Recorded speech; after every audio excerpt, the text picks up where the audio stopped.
Yo, what is good, y'all? It's your boy Mars. Today, we got a Rocket League video. You know what I'm saying? Man, how the Martians doing, man? How y'all doing?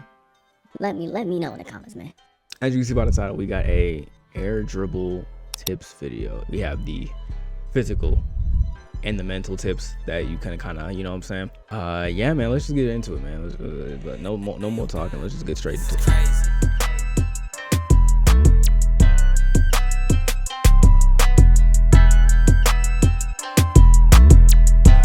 First tip, physical tip, like the video. Nah, I'm playing.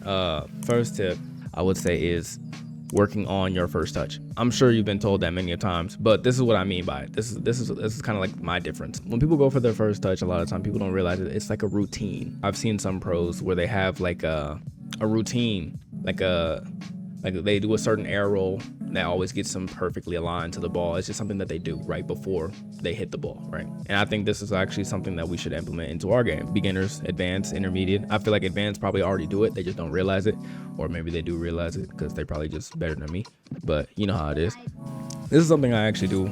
I realize I do a lot. When I want to get the ball like glued on my car, right? My first touch is going to be upside down like this. I'll be like this and I'll hit the ball like this.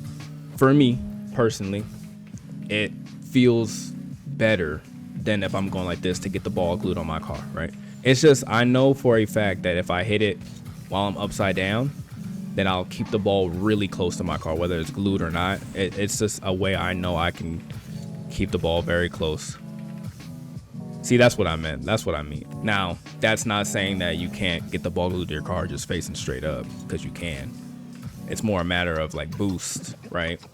Like how you use your boost. But it's just a routine that I do where I just personally feel better being upside down to get the ball to glue to my car, right? Basically, a comparison I can make to this is like if you watch basketball, shout out to the NBA season just started back up. I can't wait. Let's say an NBA player is like shooting a free throw, right? They always have a routine that they do right before they shoot the free throw. One, because it kind of gets their mind in the mode of, let me hit the shot, right? And two, they're doing the same thing because they practice the same thing at all times, right? The more they practice, like, okay, I'm going to bounce the ball twice and I'm going to shoot it, right? They keep doing that over and over again. It's a routine for them. And now it's like that shot is going to be way easier. Like, let's say they don't do their routine. Now they got to actually like rely on their skill, which they're still going to make it because they're NBA players. But like, it's a little off because it's not the routine, right? I feel like this is kind of the same mentality. I know I can get it glued onto my car if I'm facing right side up, but why would I do that when I already go upside down for that, right? It's kind of like a situational type of thing where I know like what type of dribble I want to go for, how I'm going to hit it, and it's just something I subconsciously do. After like watching and realizing how I kind of do a lot of the stuff, how I do a lot of my mechanics, it was something I kind of realized later on. This is another thing a lot of people do. Actually, this is kind of a mental tip, but it very much ties in with this tip. But they just kind of play without like knowing what their strengths are, right? This is the one time I'm gonna say it. The one time I'm gonna say it, and just utilize this for the rest of the video. Please know what I mean by this. Obviously, not every single time will you have the chance to do your routine right before you get into the shot. Sometimes you just need to go, you need to flip into the ball, whatever the case is. You're not going to get a perfect air dribble because the game is situational. Stuff happens literally every 2 seconds. I'm saying do this because once you kind of get these like little foundational basics down, then you can really start getting into like the game sense aspect of it. Like, can I flick this ball over somebody early? You can get into like the more mechanical side where I'm like reacting to the defender, right? Whatever the case is, right? Again, everything's situational. I'm trying to teach, or not teach, but like I'm just trying to give like a new perspective to the mechanics from my own experience and from what I've seen. Yeah, that's it. That's my rant. Anyways, next tip. If you're more advanced, I would say work on air dribbling from really awkward like spots, like getting a crazy first touch from just super awkward spots. Now, let me see if I can find maybe a training pack that deals with that. I know this one's just good. By the J Robinson. This is a good training pack. I'd recommend it. Made by Whey Protein, one of the goats of these training packs. Realistic air dribbles. I would say go into this training pack and just trying to go crazy. You know what I'm saying? They're gonna be air dribbles that can happen in game where it requires you to get a good first touch off of nothing. You know what I'm saying? What do they say in Blue Lock? Not season 2, but season 1. Make some, turn 0 into 1. Even this is like a really awkward air dribble, but why not? What it will do is it will increase your mechanical ability and just your first touches in general to make something out of just genuinely nothing. Even if this is not something you would realistically do, like I'm not air dribbling from the corner when the ball is bouncing off the wall like this. I'm more looking to, if it's 1v1, I'm shooting that thing. Well, I'm not gonna miss it like that, hopefully. Why not try to air dribble it? Because you get some practice. You know what I'm saying? I don't know, that was kind of trash, but still. But still, you know what I mean. I need to work on it too. I might as well get to it. That's pretty much the it's pretty much the end of the physical tips. I don't know. Other than genuinely just getting to these training packs and practicing, I don't know what else to tell you for air dribbles. There's so many tutorials on air dribbles. That's the main reason this is not an actual tutorial bit of how to air dribble, because fam, they got that stuff dating back to like 2018, so you don't need that, right? I'll see if I can find one, and I'll leave it in the link into the description. Like whichever one I feel like is the best one I've seen, I'll probably just see if I can leave it in the link. Put the link of that video in the description below. We're gonna get into the mental tips now. This is where I feel like, game sense comes into play, and overall just experience in game with these mechanics, not necessarily in practice, because now practice is physical. Practice is very physical when it comes to this game. Obviously, mental is pretty much everything else within the game. First mental tip is actually knowing how to what the benefits are of air dribbling. I think just actually having the knowledge of how to use air dribbles is the most beneficial thing with air dribble. When you get into a higher level, higher rank, higher elo, whatever you want to call it, air dribbles become less for scoring and more for better positioning, relieving danger, buying time, support other mechanics that you're about to do. They're not necessarily used for scoring. You're not just gonna air dribble from the sidewall into the net, because most people can defend it nowadays. Let's say teammate just got done with a solo play. You're playing twos. Your teammate just got done with a solo play, right?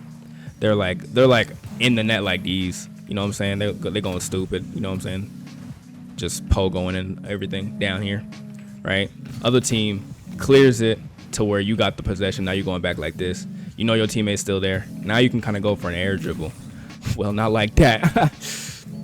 Let's run it back. Now you can kind of go for an air dribble, where you kind of just come like this. Now you're just kind of buying time. And at the end, you're probably going to get a 50 or something like that. But by that amount of time, your teammate should be done breakdancing in his zone. And he should have got the corner boost. He should have picked up pads. He should have been rotated behind you at least, to where now you got a 50. And now if you're really good at 50s, then maybe you got it in an advantageous position, to your teammate, maybe, if you know where he's at. Or you just got it to where it's rolling up the side, a super hard pinch 50, where it's going up the sidewall like that. So now you can get back. Your teammate can challenge for you. Sometimes you've messed up your whatever you're going for, right? Let's say you get a terrible first touch, right? Let's go like this. You get a terrible first touch and you try to jump off the wall. Now you gotta you know what I'm saying? Now you air dribble it to the side. You try to air dribble it around somebody instead of trying to score it. Now you're trying to air dribble it around somebody, right? To keep possession. That's another way to use it, right? Again, you can use it like that to get. You can use the air dribble to go into a different mechanic. I feel like it's pretty self-explanatory. It can be used to relieve pressure. So, it kind of coincides with buying time, but it's a different type of buying time. It's the same.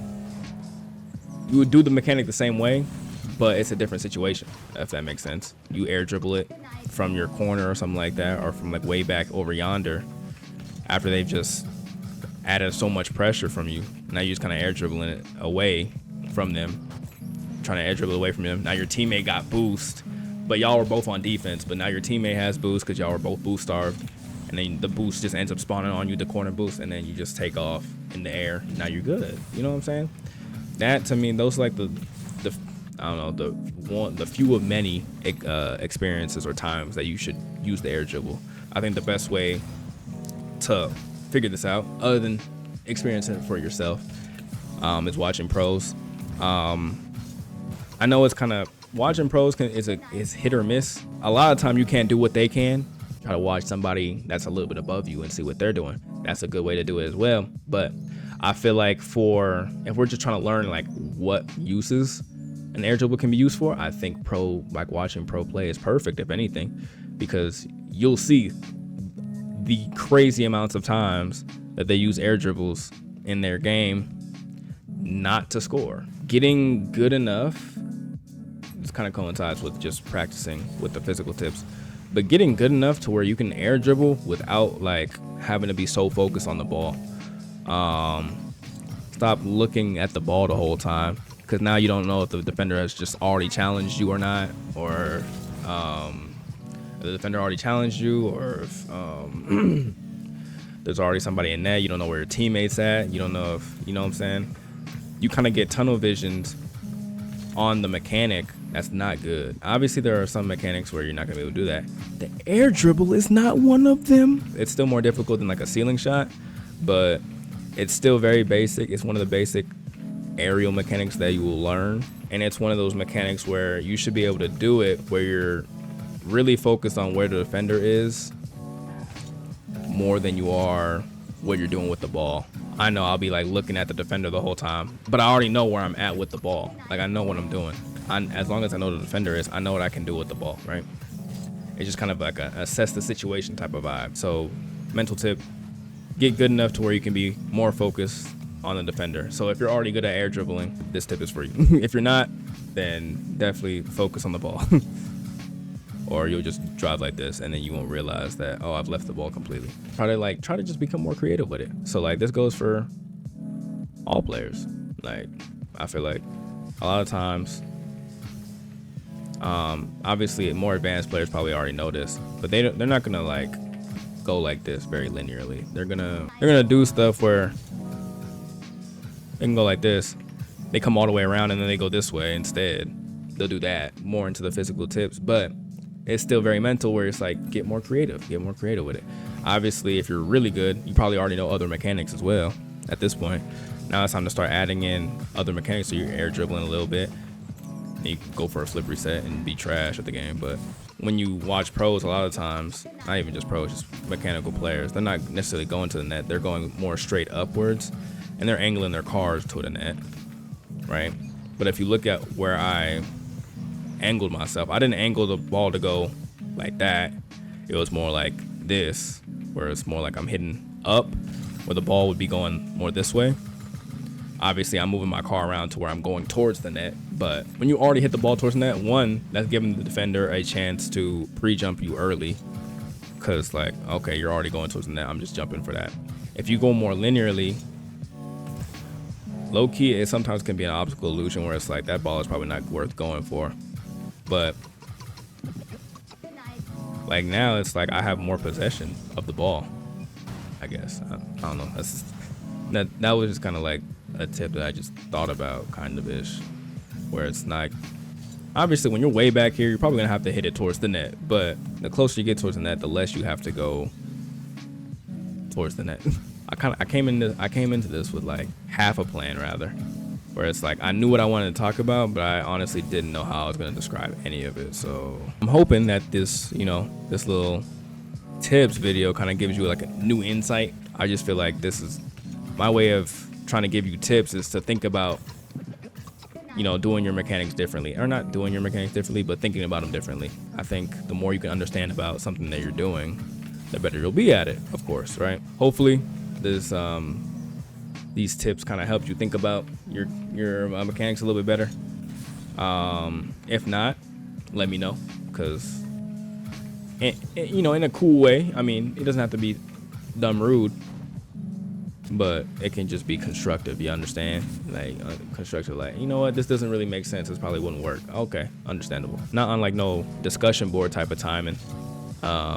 Reply to two classmates, but maybe on just some, hey bruh, like we homies. Like if you have any experiences that kind of relate to any of the topics I've talked about. I think that's a good way to interact, because there's gonna be some good players in the comments, you know, that come around. You know, gonna be some good players that come in the comments that could probably add on to whatever I'm saying. Also comment what other mechanic you might want to see me do next. But yeah, let me know if there's anything else you want me to talk about. Let me know if there's any other games you want me to play other than Rocket League that you enjoy. I saw the new Black Ops came out. When I seen it said $70, I said we not gonna get that. But yeah, we on the road to 1K. We almost there. We have 50 more left, something like that. 50 more left, 50 more to go. And then we're trying to get our watch hours up. So if y'all watch to the end of the video, I really appreciate it. Granted, this is on me. I need to post more videos. So this is my announcement of the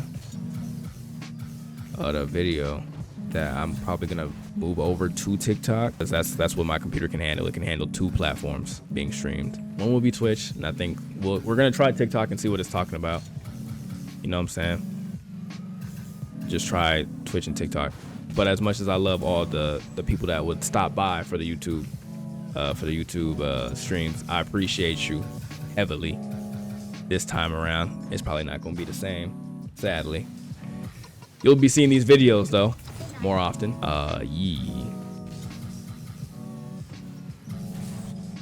Oh, hold on now.